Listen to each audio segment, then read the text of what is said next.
सबसे पहले तो बच्चों आप देख लीजिए कि हाँ, यहाँ पे बायोलॉजिकल क्लासिफिकेशन क्या है। अब देखो, मैंने ना लिविंग वर्ल्ड में आपको एक चीज़ पढ़ाई थी कि बहुत सारे लिविंग ऑर्गेनिजम्स होते हैं और हमको पता था कि लिविंग ऑर्गेनिज्म की कुछ कुछ प्रॉपर्टीज़ होती हैं कि भाई वो रिप्रोडक्शन कैसे करते हैं, या वो मूवमेंट करते हैं, या वो कॉन्शियस होते हैं अपने एक्सटर्नल स्टिमुलाई से, या फिर उनकी ग्रोथ कैसे होती है, अपना खाना कैसे पकाते हैं, एनर्जी कैसे लेते हैं। तो मतलब न जाने कितनी सारी चीज़ें हैं। और हमने ये भी देखा कि इतने सारे लिविंग ऑर्गेनिजम्स को पढ़ने के लिए ना उनकी ग्रुपिंग बहुत ज़रूरी है। तो भाई हमारे बहुत ही महान जो कार्लस लिनानस थे, उन्होंने एक बहुत अच्छा तरीका बताया था कि किस तरीके से आप ना डिफरेंशिएट कर सकते हो, क्लासिफाई कर सकते हो। आपको याद होगा हमने टेक्सोनॉमी और सिस्टमैटिक्स पढ़ा था। टेक्सोनॉमी क्या था कि जब आप उसको ग्रुप्स में बांटते हो कि लेट्स सपोज किसी ऑर्गेनिज्म में क्या सिमिलैरिटी है, क्या डिसिमिलैरिटी है, उसके बेसिस पे आप उनको क्लासिफाई करते हो, क्योंकि आइडेंटिफिकेशन हमें करनी है। आइडेंटिफिकेशन करेंगे, उसके बाद उसके बारे में पढ़ेंगे, तो उस चीज़ के लिए उसके फीचर्स तो पढ़ने ज़रूरी हैं। ठीक है, हमने सिस्टमैटिक्स पढ़ा था। सिस्टमैटिक्स क्या होता है भाई, जब हम क्लासिफाई करते हैं ना तो दो अलग अलग कैटेगरी का हमें कुछ रिलेशनशिप पता करना होता है कि भाई ये ओरिजिनेट कहाँ से हुए हैं, इनका एवोल्यूशनरी बैकग्राउंड क्या है, which is very important in biology. ठीक है, तो अब जब हमने इतने सारे बायोनॉमियल नोमेनक्लेचर पढ़ा, हमने कैटेगरीज देखी, तो बेसिकली ये क्लासिफिकेशन हो कैसे रही है, तो दैट इज बायोलॉजिकल क्लासिफिकेशन।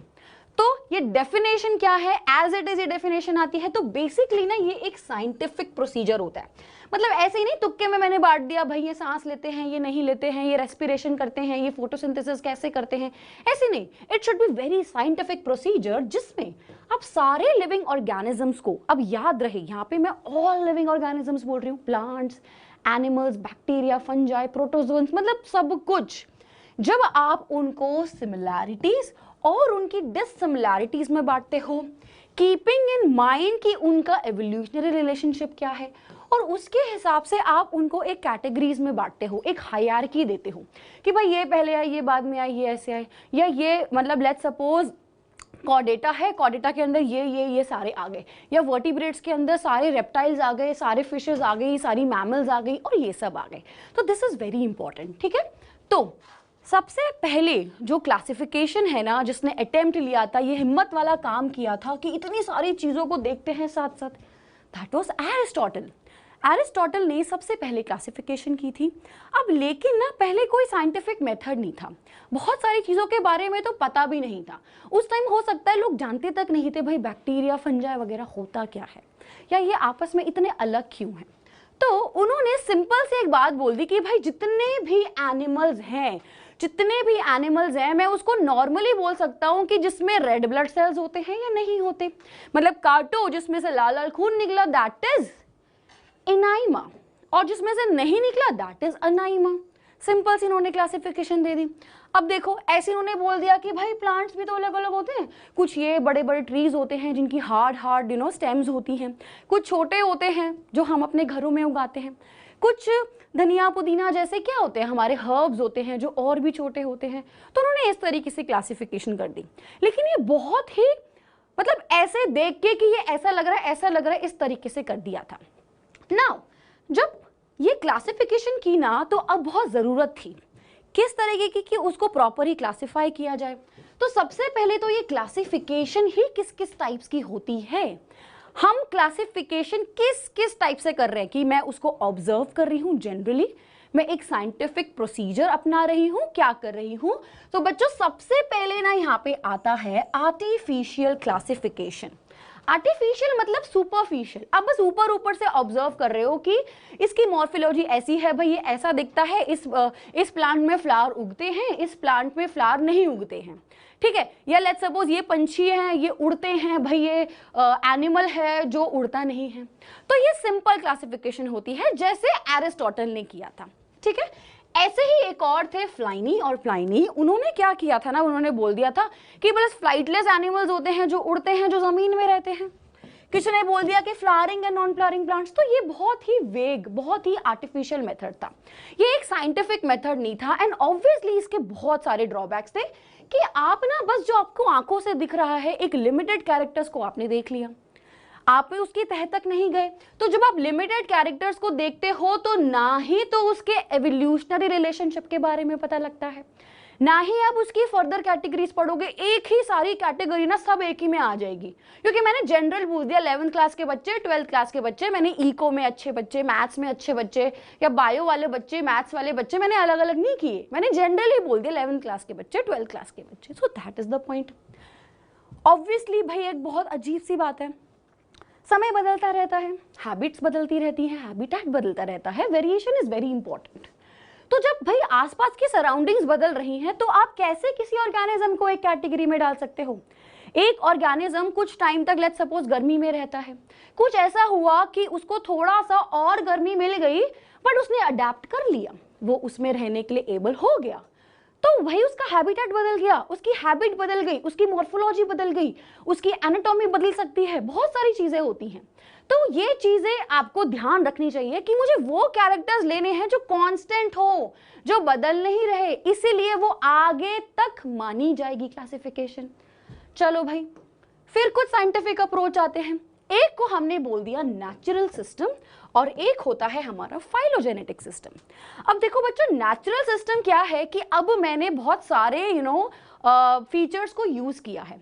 अब मैं एक आध फीचर को नहीं, मैं लिमिटेड नहीं हूं, मैं बहुत सारे फीचर्स ले रही हूं कि मुझे उससे बहुत सारा आइडिया हो रहा है, मुझे उससे एवोल्यूशनरी रिलेशनशिप भी पता लग रहा है कि भाई प्लांट्स हैं, प्लांट्स ना फोटोसिंथेसिस करते हैं, या एनिमल्स हेटेरोट्रॉफ है, वो फोटोसिंथेसिस नहीं करते हैं, तो मुझे उनके बारे में बहुत सारी चीजें पता लग रही हैं।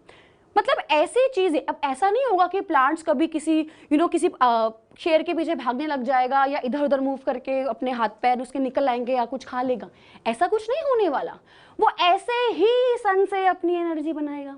तो ये कांस्टेंट चीजें हैं, तो उन्होंने कांस्टेंट फीचर्स को यूज किया और यहीं पे ना आने वाले साइंटिस्ट जब वर्क करने लगे तो उनको दिख गया कि भाई इनमें कुछ कॉमन चीजें हैं, इनका एक एवोल्यूशनरी रिलेशनशिप है।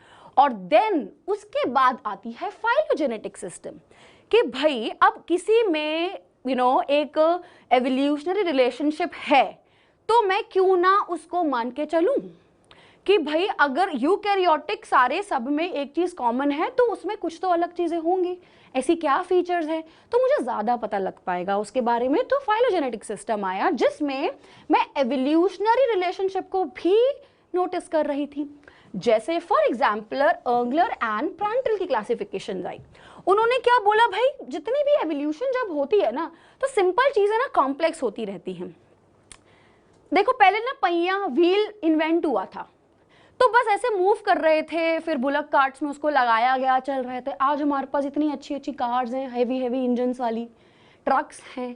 तो क्या हुआ, जब हमारी न्यू इन्वेंशन होती है ना तो चीजों को आसान करने के लिए होती है, और कुदरत में भी ऐसा ही होता है।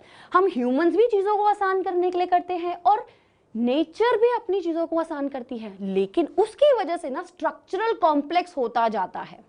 सिंपल सा पहिया तो नहीं, अब तो उसके अंदर इंजन भी है, बहुत सारी चीजें हैं।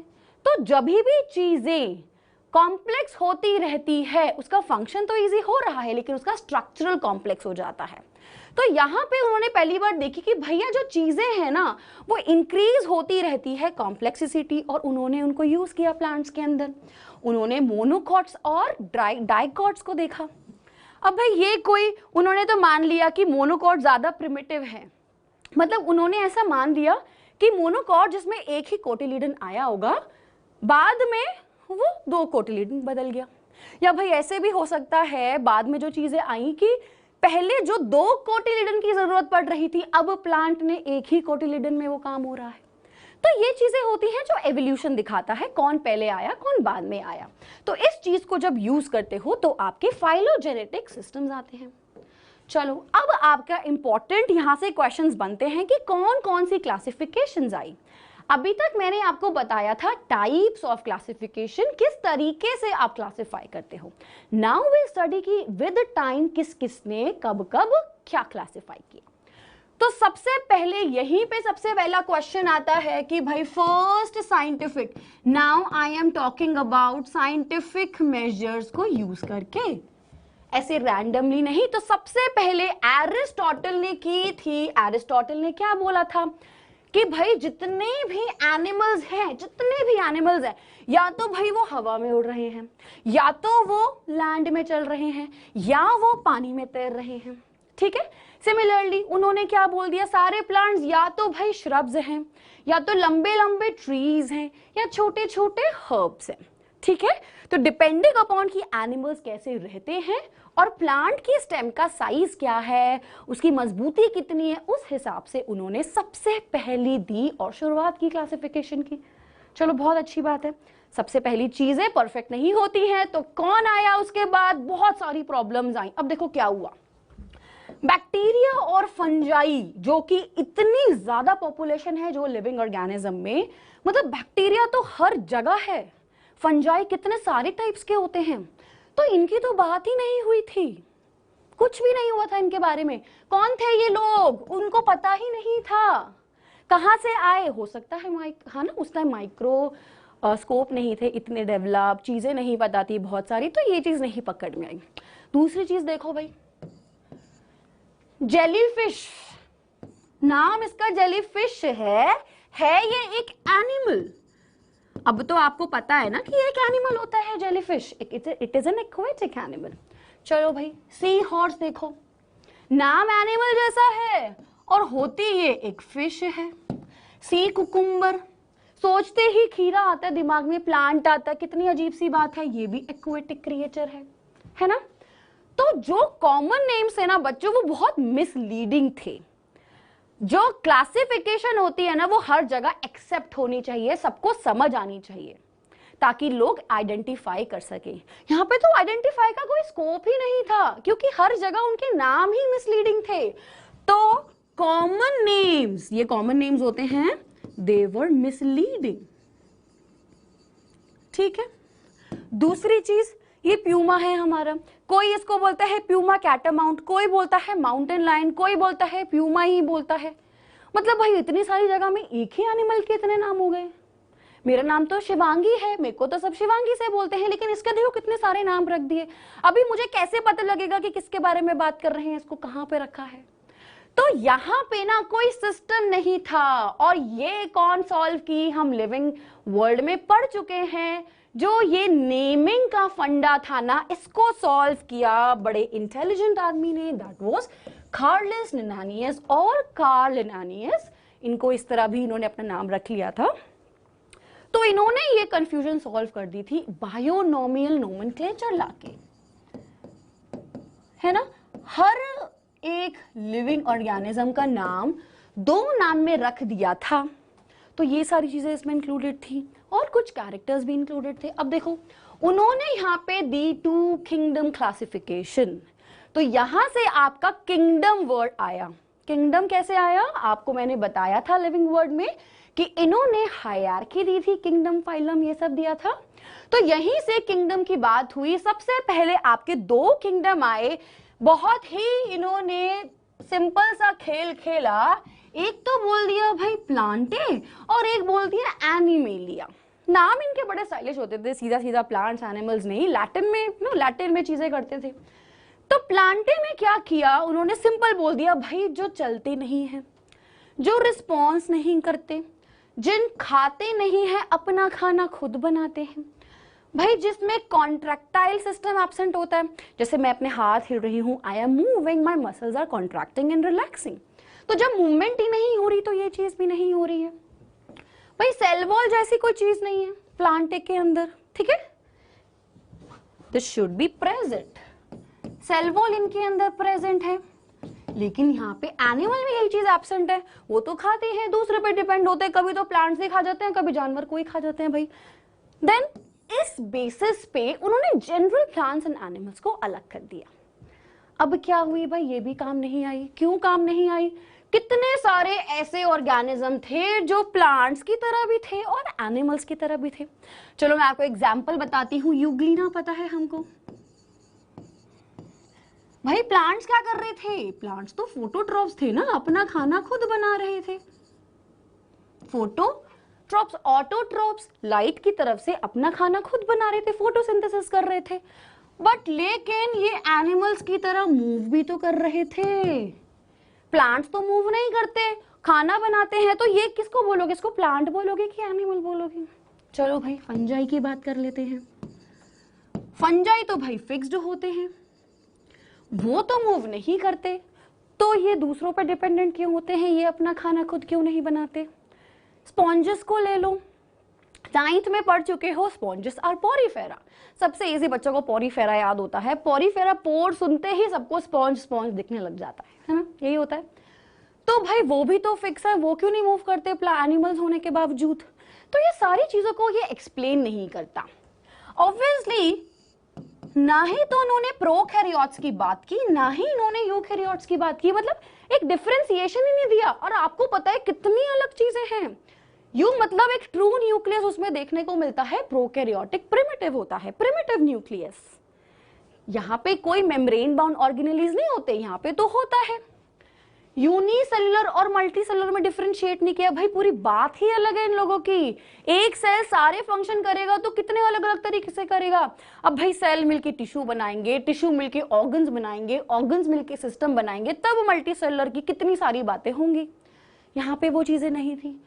फोटोसिंथेटिक नॉन फोटोसिंथेटिक को अलग नहीं किया, एग्जाम्पल बता चुकी हूँ। चलो भाई ये भी रिजेक्ट हो गया। और लोग आए, और then came Ernst Haeckel. Year सबका याद रखना, 1886 में आए। अब क्या होता है, उन्होंने एक अलग किंगडम लेके आ गए। He gave the 3 kingdom classification, और उन्होंने पहली बार बात की प्रोटिस्टा की। प्रोटिस्टा, एनिमेलिया एंड प्लांटे आ गया। ठीक है, चलो प्रोटिस्टा में इन्होंने क्या किया, कुछ यूनिसेलुलर ऑर्गेनिज्म डाल दिए, यहां पे मिक्स नहीं किए, लेकिन यूनिसेलुलर के साथ साथ उन्होंने उनको भी डाल दिया जिसमें टिश्यू सिस्टम नहीं था। लॉजिक बच्चों, टिश्यू सिस्टम नहीं है इसका मतलब ये नहीं है कि वो मल्टी सेलुलर नहीं है। एग्जाम्पल फिर से स्पॉन्जेस का ले लेते हैं, इधर फेंको उधर गिर जाएगा, इधर फेंको उधर गिर जाएगा। क्यों? कोई स्टेबिलिटी नहीं है ना, टिश्यू तो है ही नहीं, बस ऐसे सेल इधर उधर उधर फैले हुए हैं। It does not have a definite structure. क्यों? क्योंकि टिश्यू सिस्टम ही नहीं बना है। दोनों एक ही में डाल दिया। सारे के सारी चीजें, मतलब देख रहे हो, फंजाई, आपका एल्गे, आपका बैक्टीरिया, सब एक ही में डाल दिया, सब अलग अलग हैं। चलो भाई एनिमल्स में भी सारे इनवर्टिब्रेट्स और वर्टिब्रेट्स डाल दिए। मतलब इनवर्टिब्रेट्स कितने अलग होते हैं? क्या हमारे फिशेस, हमारे रेप्टाइल्स, एम्फिबियंस, ये सब इनवर्टिब्रेट जैसे होते हैं? क्या इनकी क्वालिटीज वैसी होती है? Absolutely not. प्लांटे में देखो, मॉसेस भी इसी में आ गए भाई, जिम्नोस्पर्म भी इसी में आ गया, सब कुछ इसी में आ गया। ठीक है, तो इस तरीके से क्लासिफिकेशन थी, तो obviously this was also rejected. क्यों? फिर से ना ही मल्टी सेलुलर और यूनिसेलुलर को उन्होंने अलग अलग किया, ऑल्सो फंजाई और बैक्टीरिया जैसे को इन्होंने एल्गे और प्रोटोजोन्स के साथ रखा। ठीक है, this was very weird, this was wrong. ठीक है, चलो अब क्या हुआ भाई, अब आए कोपलैंड, और उन्होंने बहुत कोशिश की, वो एक और किंगडम लेके आ गए, which is monera, protista, Plantae and animalia. He gave the 4 kingdom classification. अब उन्होंने क्या किया, उन्होंने थोड़ी चीजें इजी कर दी कि सारे प्रोकैरियोट्स को ना मोनोरा में डाल दिया। भाई बहुत पीछे पड़ गए थे उसके लोग कि भाई प्रोकैरियोट और यूकैरियोट को डाल ही जा रहे हो, एक साथ ही डाले जा रहे हो। He was the first to differentiate them. भाई उन्होंने प्रोकैरियोट्स को बिल्कुल अलग कर दिया, बैक्टीरिया को बिल्कुल अलग कर दिया। ठीक है, चलो बहुत बढ़िया। अब यार बार बार हर कोई ये भी तो बोल रहा था ना कि यूनिसेलुलर मल्टीसेलुलर को आप साथ साथ डाले जा रहे हो। उन्होंने ये चीज भी आसान कर दी, उन्होंने यूकैरियोट्स को अलग अलग में डिवाइड कर दिया। सिंगल सेल्ड यूकैरियोट्स को उन्होंने प्रोटिस्टा बोल दिया, प्लांटे में उन्होंने मल्टीसेलुलर प्लांट्स को रख दिया, और एनिमेलिया में हमेशा की तरह यूकैरियोटिक एनिमल्स को रख दिया। ठीक है, यूनिसेलुलर अलग हो गए, मल्टी अलग हो गए, प्रोकैरियोट्स यूकैरियोट्स अलग हो गए। चलो अब क्या होता है, ड्रॉबैक्स तो भाई इसके भी हैं। क्या ड्रॉबैक्स इसके हैं? एल्गे, फंजाई, प्रोटोजोन सभी सेम किंगडम में डाल दिए, जो कि एक्सेप्ट नहीं हो सकती चीजें। ये सारी आपस में अलग हैं। दीज आर फंजाई, ये एल्गे हैं, इन सबकी हैबिट अलग है, इन सबका हैबिटेट अलग है। दीज आर प्रोटोजोन्स, अमीबा, आपका पैरामीशियम ये अलग है भाई, ये हमारे बेसिडोमाइसिटीज इन सब से अलग है, तो इन सबको साथ में कैसे रखा? चलो भाई फिर एक और आए, and then came the 5 kingdom classification, जो बहुत ज्यादा एक्सेप्टेड है, ठीक है, और वो किसने दी? रॉबर्ट एच विटेकर ने दी, ठीक है। अब ये आप पढ़ोगे इस क्लास के अंदर, इस चैप्टर के अंदर आप पढ़ेंगे, और जितने भी इन्होंने किंगडम्स की बात की है ना, वो सब हम एक एक करके कवर करेंगे, ठीक है। लेकिन इसके बाद एक और आई थी, वो भी मैं आपको बताऊंगी। तो देखो यहाँ पे इन्होंने क्या किया ना, मोनेरा के अंदर प्रोकैरियोट्स डाल दिए, ठीक है। अब देखो क्या क्या फीचर्स थे, वो भाई प्रोकैरियोट थे। जिस बच्चों को नहीं पता, प्रोकैरियोट का मतलब है pro, something which is primitive. Karyon जो यूज होता है न्यूक्लियस के लिए यूज होता है, एक प्रिमिटिव टाइप का न्यूक्लियस। तो प्रोकैरियोट्स में, बैक्टीरिया में आप न्यूक्लियस को न्यूक्लियस नहीं बोलते हो, आप क्या बोलते हो उसको? न्यूक्लियोइड। कहां बनाऊं? जैसे ये होता है ना, एक बैक्टीरिया होता है, इसमें न्यूक्लियस पता है कैसे होगा? इसका जो डीएनए होगा ना, ऐसे डबल स्ट्रैंडेड डीएनए ऐसे ही इस तरीके से पड़ा होगा, कोई डिफाइंड इसका न्यूक्लियस नहीं है, कोई मेम्ब्रेन के अंदर ये नहीं है, तो this is known as the nucleoid. Nucleus के अंदर बच्चों जैसे न्यूक्लियोलस होता है ना, यहाँ पे नहीं होता, ठीक है। सेल वॉल इसकी नॉन सेलुलर थी। नॉन सेलुलर का क्या मतलब है? किसी भी टाइप के अमीनो एसिड्स, प्रोटीन या पॉलीसेकेराइड्स नहीं होते। क्या होती है सेल वॉल? कोई बता सकता है? बैक्टीरिया की सेल वॉल किससे बनी होती है? किससे बनी होती है बैक्टीरिया की सेल वॉल? अलग होती है ना? चलो मैं बताती हूं, पेप्टिडोग्लाइकन, ठीक है। पेप्टिडोग्लाइकन इसकी सेल वॉल होती है। इसके पास तो ग्लाइकोकैलिक्स भी होता है, इसके बाहर बहुत सारी चीजें होती हैं इसके पास, ये हम पढ़ेंगे सब मोनेरा जब करेंगे। चलो, क्लोरोप्लास्ट तो भाई एब्सेंट होता है। क्लोरोप्लास्ट क्या होता है हम पढ़ चुके हैं, it is a type of plastid जिसके अंदर क्लोरोफिल होता है। क्लोरोफिल सनलाइट को एब्जॉर्ब करता है, जो कि फोटोसिंथेसिस कराता है। यहाँ पे ऐसी कोई चीज नहीं होती, यहाँ पे क्लोरोप्लास्ट नहीं है, बड़ी एक कॉन्ट्राडिक्टिंग चीज होती है यहाँ पे, अभी बताती हूँ भाई। यहाँ पे माइटोकॉन्ड्रिया नहीं है, इस पे ना कोई ऑर्गेनेलिज ही नहीं होती, ये प्रिमिटिव सेल है, it was a very simple cell, बहुत ज्यादा कॉम्प्लेक्स चीजें नहीं है, तो एनर्जी के लिए माइटोकॉन्ड्रिया नहीं है जिसके अंदर रेस्पिरेशन होता है, ठीक है। चलो, इसमें न्यूक्लियर मेम्ब्रेन भी एब्सेंट है। जब भाई न्यूक्लियस ही नहीं है तो मेम्ब्रेन क्यों होगा? बॉडी इसकी सेल्यूलर है, सेल्यूलर मतलब सिर्फ एक ही सेल से बनी है, ठीक है। Only one cell perform the entire functions. बहुत सारे अलग अलग सेल मिलके अपने काम को बांटते नहीं है, डिवीजन ऑफ लेबर नहीं होता है यहाँ पे, एक ही सेल सारा काम करता है। चलो, अब इसका न्यूट्रिशन, तो बच्चों आप देख रहे हो कि ये जो बॉडी के स्ट्रक्चर है, कैसे वो खाना बनाते हैं, कैसे वो रिप्रोडक्शन करते हैं, इनके बेसिस में नाउ यू हैव नोटिस्ड कि कितने सारे उन्होंने फीचर्स लिए थे कि जिसके बेस पे वो क्लासिफाई कर पा रहे थे। ऑटोट्रॉफिक होते हैं। अब आप बोलोगे मैम आपने तो बोला क्लोरोप्लास्ट एब्सेंट होता है, तो ऑटोट्रॉफिक कैसे हो गए? कैसे हो गए ऑटोट्रॉफिक? नाउ हियर कम्स, इनकी बॉडी के अंदर ना इनके पास एक स्ट्रक्चर होता है विच इज नॉट क्लोरोप्लास्ट, लेकिन उसके अंदर क्लोरोफिल जैसा पिगमेंट है। ये क्लोरोफिल वाला पिगमेंट उनको हेल्प कराता है फोटोसिंथेसिस करने में, ठीक है। बच्चे पूछ रहे हैं प्लास्टिड्स क्या होता है? चलो कोई बात नहीं, 9th क्लास में पढ़ाया था प्लास्टिड्स क्या होता है, 11th में फिर से पढ़ लोगे, मैं अभी फिर से बता देती हूँ। प्लास्टिड एक ऐसी सेल ऑर्गेनेली है जो एनिमल और प्लांट्स में अलग अलग, मतलब एनिमल्स में नहीं होती, उनको अलग करती है, प्लांट्स में होता है। प्लास्टिड्स आपके ल्यूकोप्लास्ट होते हैं जो स्टोर करता है, उसमें से एक very important which is chloroplast. Chloroplast आपका प्लास्टिड होता है कुछ इस तरीके से दिखने वाला, ठीक है। ये जो है ना आपके थैलाकॉइड, इसके अंदर क्लोरोफिल होता है जो कि लाइट को एब्जॉर्ब करता है, और ऐसा कुछ क्लोरोप्लास्ट इसके अंदर एब्सेंट है, फिर भी इसमें ऑटोट्रॉफिक होती है। क्यों? क्योंकि इसके पास एक और चीज प्रेजेंट होती है, क्रोमैटोफोर्स होते हैं जिसके अंदर क्लोरोफिल होगा और जो लाइट के एब्जॉर्प्शन में या फिर फोटोसिंथेसिस में मदद करता है। अभी हम डिटेल में नहीं जाएंगे, हमें मोनेरा पढ़ना है, बैक्टीरिया पढ़ना है, तो बाद में देखेंगे। अब भाई मैंने कहा था माइटोकॉन्ड्रिया नहीं होता इनके अंदर, लेकिन रेस्पिरेशन कैसे करेगा, खाना कैसे बनाएगा? तो इनके पास मीजोजोम्स होते हैं। ठीक है, ये भी हम डिटेल में बाद में पढ़ेंगे। इनकी जो मैंने बोलता ना, इनकी लेयर में बहुत सारी चीजें होती है, मतलब छोटा सा है, पता नहीं बड़ी डिमांड्स है इसकी, इतनी सारी लेयर्स लगता है यार ये। और लेयर के अंदर ही अंदर ऐसा इनफोल्डेड स्ट्रक्चर बनता है, उसको मीजोजोम बोलते हैं। वहां पे एनर्जी प्रोड्यूस होती है। ऑलराइट, चलो, तो ये हेट्रोट्रॉफ के लिए we know mitochondria is very important, respiration is important, जो वो मीजोजोम की वजह से करता है। ऑटोट्रॉफ फोटोसिंथेसिस करता है ये क्रोमैटोफोर की मदद से। चलो, सैप्रोफिटिक भी है और पैरासिटिक भी है।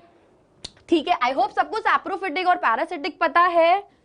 चलो, उसके बाद प्रोटिस्टा में आ जाओ। अब देखो प्रोटिस्टा में क्या क्या चीजें होती हैं भाई। जितने भी अब यूकैरियोट्स बच गए ना, वो सारे इसमें डिस्ट्रीब्यूट हो जाएंगे। ऑल यूकैरियोट, सिर्फ इसके अलावा बाकी सब यूकैरियोट्स हैं। प्रोटिस्टा में सेल वॉल किसी में होती है या नहीं होती? इतनी डाइवर्स होता है आपका प्रोटिस्टा, इतना डाइवर्स होता है कि एक ही प्रोटिस्टा में आपको बहुत सारे फीचर्स देखने को मिलेंगे। किसी में तो भाई सेल्यूलोज की बनी होती है, किसी में हेमी सेल्यूलोज की होगी, किसी में सिलिका की होगी और किसी में होगी ही नहीं। कैन यू इमेजिन, इसकी सेल वॉल में ही कितनी सारी चीजें आ गई। क्लोरोप्लास्ट ऑब्वियसली ये भी किसी में होगा, किसी में नहीं होगा। माइटोकॉन्ड्रिया प्रेजेंट है, न्यूक्लियर मेम्ब्रेन प्रेजेंट है, क्योंकि ये यूकैरियोटिक है। बॉडी ऑर्गेनाइजेशन लेकिन सेलुलर है। यहां पे अभी यूनिसेलुलर की ही बात हो रही है, अभी मल्टी सेल्युलर ऑर्गेनिज्म नहीं आए। ओके, ऑटोट्रॉफ भी होते हैं और हेट्रोट्रॉफ्स भी होते हैं। See how diverse are protista. देखा? चलो, अब तक ना फंजाई वगैरह सब इसी में आ रहा था, अब उन्होंने फंजाई को अलग कर दिया, क्योंकि यार इसको सच में अलग करना चाहिए था। इसकी चीजें अलग हैं। कैसे अलग हैं? सेल वॉल इसकी काइटिन से बनी होती है, कोई लोग उसको चिटिन बोलते हैं, chitinous, chitinous, whatever you called, मर्जी है क्या बोल लो, ठीक है। तो इसकी सेल वॉल होती है इसके अंदर। चलो, उसके बाद क्लोरोप्लास्ट इसमें भी एब्सेंट होता है, क्योंकि ये अपना खाना खुद नहीं बनाता। ये हेट्रोट्रॉफ्स होता है, टोटल हेट्रोट्रॉफ्स। अच्छा, सैप्रोफाइट्स कौन होते हैं? कौन होते हैं सैप्रोफाइट? जो कि डेड ऑर्गेनिज्म पे फीड करते हैं। पैरासाइट्स वो होते हैं, जैसे मक्खी है ना, काट देती है, ब्लड सक कर लेती है, क्या होता है, वो लिविंग ऑर्गेनिज्म पे फीड करती हैं। तो ये पैरासाइट भी हो सकते हैं और सैप्रोफाइट भी हो सकते हैं। ये जैसे ब्रेड वगैरह लग गई, खाना वाना लग गई, तो देखा ना उसमें फंगस हो जाता है। तो खाना कोई लिविंग थोड़ी होता है, खाना तो नॉन लिविंग होता है, तो उसमें फंगस आ जाती है। डेड ऑर्गेनिज्म है, कोई चीज डेड है, लेट्स सपोज कोई सब्जी वब्जी में या किसी भी चीज में लगती है, तो it was living only at same time, now it is dead, तो उसमें लग गया, इट इज डेड। ठीक है, तो डेड चीजों में लग गया, तो इस तरीके से ये अपना न्यूट्रिशन लेता है। अब भाई प्लांटे में आ जाओ, एनिमल में आ जाओ, ये तो सबको आता है, इसमें कोई बहुत बड़ी बात नहीं है। प्लांटे के अंदर सेल्यूलोज की सेल वॉल होती है, एनिमल्स में तो एब्सेंट होती है। हमें तो सेल वॉल होती ही नहीं, क्योंकि हमें तो करनी होती है एंडोसाइटोसिस। एंडोसाइटोसिस का मतलब क्या है? जैसे अमीबा है ना, अपना खाना ऐसे घूमते फिरते हिलते हुए अपनी बॉडी के अंदर ले लेता है खाना, एक्सटेंड करता है अपने सेल मेम्ब्रेन को, दैट इज फैगोसाइटोसिस और एंडोसाइटोसिस। तो एनिमल्स के अंदर बच्चों सेल वॉल नहीं होती है, तो बचपन से पढ़ते आ रहे हैं। और सिमिलरली इस ये सारी चीजें। अब क्या हुआ, मल्टी सेलुलर तो फंजाई में ही आ गए थे, बट मल्टी सेलुलर आपको फंजाई में देखने को मिलता है, लेकिन यूनिसेलुलर भी देखने को मिलता है। जैसे yeast, yeast is also a fungi, लेकिन वो यूनिसेलुलर होता है। चलो, उसके बाद प्लांटे में टिश्यू सिस्टम आ जाता है और ऑर्गन सिस्टम आता है, ऑर्गन आते हैं। और एनिमल्स में तो सिस्टम ही हो जाते हैं, मतलब प्लांट के पास ऑर्गन्स हैं, प्लांट के पास फ्लावर है, प्लांट के पास फ्रूट है, हमारे पास हार्ट है, ब्रेन है, स्टमक है, बट वो सारी चीजें मिलके डाइजेस्टिव सिस्टम, रेस्पिरेशन सिस्टम, कितने सारे सिस्टम्स बनाती हैं।